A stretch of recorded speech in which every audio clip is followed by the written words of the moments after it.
Hello guys. तर सकाळी उठून रेडी व्हायचं कॉलेजसाठी म्हटल्यावर कधी कधी खूप कंटाळा येतो. मला तर खूपच येतो.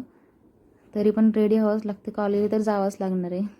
अटेंडन्ससाठी सगळे याच्यासाठीच जातात ना. तर मी रेडी होत होते. मला ना रोज प्रश्न पडतो काय घालावं कॉलेजला नक्की. मुलींकडे तर जास्त कपडेच नसतात. किती कपडे असले तरी प्रश्न पडतोच. काय घालावं याचा खूप प्रश्न पडतो मला रोज कॉलेजला.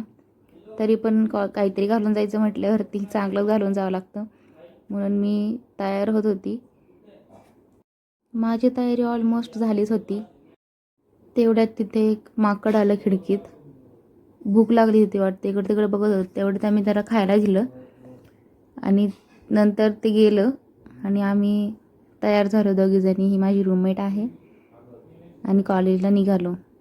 आमचं कॉलेज आणि हॉस्टेल लांब आहे त्यामुळे आम्हाला बसने जावं लागतं.